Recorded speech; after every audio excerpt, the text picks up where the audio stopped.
सावित्री के 3 बेटे थे, राहुल, रोहित और राज। तीनों बेटे सावित्री के बहुत ज़्यादा कमाते थे, पर सावित्री को कोई भी पैसे नहीं देता था। तीनों के तीनों आवारा थे, पार्टी शार्टी में सारे पैसे उड़ा देते थे। सावित्री को इनकी इस हरकतों से बहुत ज़्यादा परेशानी होती है। एक दिन सावित्री के पास छोटा बेटा राज आता है और बोलता है, माँ, मुझे थोड़े पैसे दे दो, मैं अपने दोस्तों के साथ बाहर घूमने जा रहा हूँ। अरे नालायक, मैं तुझे पैसे क्यों दूँ? तुम तीनों भाई ने तो अभी तक मुझे कुछ कमा के दिया नहीं है और अब फालतू खर्च के लिए मुझसे पैसे लेना आया है। शुक्रिया मनाओ अपने बाप का, जो इतना अच्छा कारोबार मेरे हवाले छोड़ गए। अगर तुम्हारे हाथ में ये कारोबार होता, तुम तीनों भाई इसको बर्बाद कर देते। जब तक मैं ज़िंदा हूँ इस घर को बर्बाद नहीं होने दूँगी। और चला जा यहाँ से, जहाँ जाना जा, जिससे लेना है पैसे ले ले। सावित्री राज पे बहुत गुस्सा करती है, फिर राज बाहर चला जाता है। थोड़ी देर बाद सावित्री की पड़ोसन आती है। अरे सावित्री बहन, क्यों गुस्से में बैठी हो? अब क्या कर दिया तुम्हारे लाडलों ने? मैं क्या बताऊं कमला बहन, मैं तो अपने तीनों बेटे से परेशान हो गई हूँ। तीनों की नौकरी अच्छी हैं, कमाते बहुत हैं, पर मुझे कुछ नहीं देते, बस फालतू खर्च करते हैं सारा। सावित्री बहन, ऐसा गुस्सा नहीं करते। तुम अपने तीनों बेटों को प्यार से समझाओ। क्या मालूम तुम प्यार से समझाओगी तो मान जाएं। कमला बहन, मैंने बहुत कोशिश करी है, मैं प्यार से समझाती आ रही हूँ अभी तक, पर बच्चे हैं ये तो मुँह पे चढ़े जा रहे हैं। अगर मेरा दम न रहा तो इस घर को ये बर्बाद कर देंगे, बस मुझे यही टेंशन रहती है। सावित्री बहन, मैं तुम्हें एक मशवरा बताऊं। अगर तुम इस मशवरे पे चलोगी ना तो देख लेना तुम्हारे बेटे सुधरते नजर आएंगे सब। अगर मेरी बात सही ना लगे तो मना कर देना, पर नाराज़ मत होना। हाँ हाँ कमला बहन, जल्दी बताओ, मुझे तो इन मशवरों की ज़रूरत है, मेरी औलाद सही रहे। मुझे तो अब उम्मीद भी नहीं है ये औलाद सुधर जाएगी। तू अपना मशवरा तो बताओ। सावित्री बहन, मैं यही कह रही हूँ। सावित्री बहन, तू अपने तीनों बेटों की शादी कर दे तो देख लेना इनकी बीबियाँ ही इन्हें सुधारेंगी। हाँ कमला बहन, बोल तो सही रही है, पर मेरे नालायक बेटों को बेटियाँ कौन देगा? मुझे तो बहुत मुश्किल लग रहा है। तीनों की इन हरकतों से पूरे रिश्तेदार में मशहूर है ये। मुझे तो मुश्किल लग रहा है कोई अपनी बेटी दे देगा। मेरे पास एक रिश्ता है, लड़कियां बहुत सुंदर हैं और तीनों बहनें हैं। तीनों बहनों को अपने घर की बहू बना लो। हाँ, पर एक परेशानी है, वो लोग गरीब हैं, कुछ दहेज नहीं दे पाएंगे। अगर तुम कहो तो मैं बात चलाऊं। कमला बहन, मुझे कोई बेटी दे दे यही बहुत है। दौलत तो मेरे पास बहुत है, बस मुझे लड़की ही चाहिए। जल्दी से लड़की वालों से बात करके और मुझे बताओ। कमला रिश्ते की बात चलाती है। फिर कुछ दिनों बाद तीनों बेटों की शादी हो जाती है। तीनों बहनें घर को देखकर बहुत ज़्यादा खुश होती हैं। अगले दिन तीनों बहनों की पहली रसोई होती है। वो किचन में जाती हैं।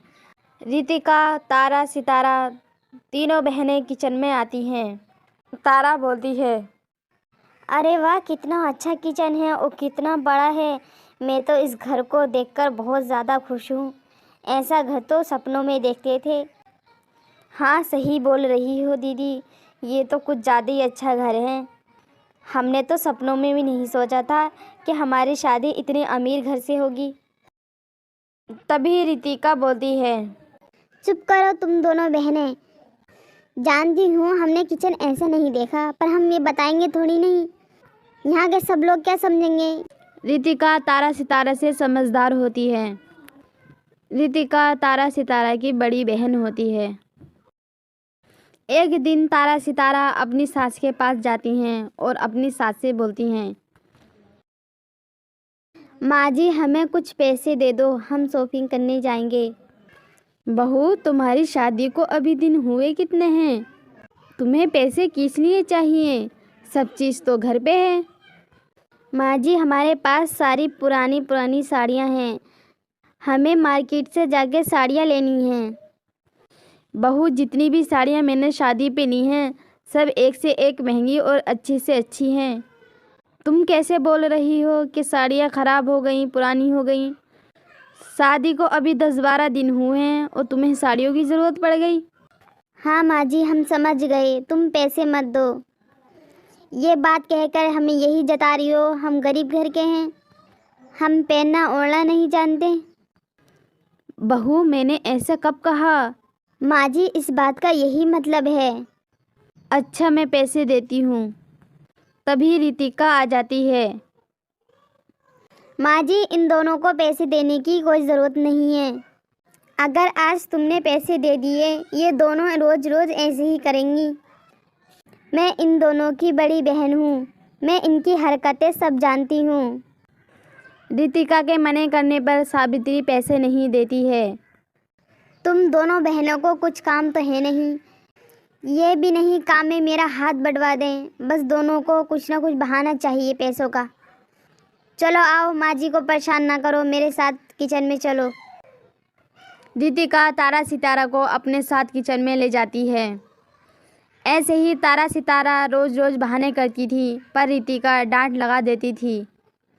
रितिका रोज़ रोज़ पूरे घर का काम करती थी, तारा सितारा कोई भी काम नहीं करती थी। रितिका के ज़्यादा काम करने की वजह से उसकी ज़्यादा तबीयत खराब हो जाती है। डॉक्टर रितिका को आराम करने को बोलते हैं। अब घर का सारा काम दोनों बहनों पे आ गया था। तारा सितारा का जो भी आलस था वे दूर हो जाता है। दोनों बहनों का काम करने में बहुत ज़्यादा मन लगने लगता है। सावित्री राहुल को देखकर बहुत ज़्यादा खुश होती है और राहुल से बोलती है, बेटा, ये फल किसके लिए हैं? मैं आज क्या देख रही हूँ, घर में पहली बार कोई फल लाया है। हाँ माँ, रितिका की तबीयत खराब है ना, इसलिए मैं फल ले आया।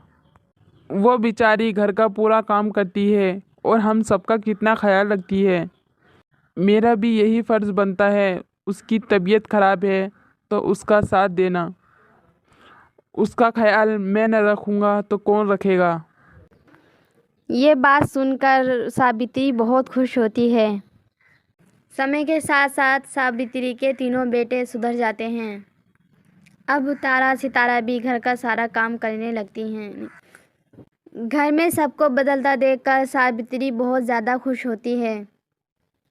वाकई में कमला के इस मशवरे ने मेरा घर खुशियों से भर दिया। अब कमला के फैमिली में खुशियाँ ही खुशियाँ रहती हैं और सब लोग खुशी खुशी रहने लगते हैं।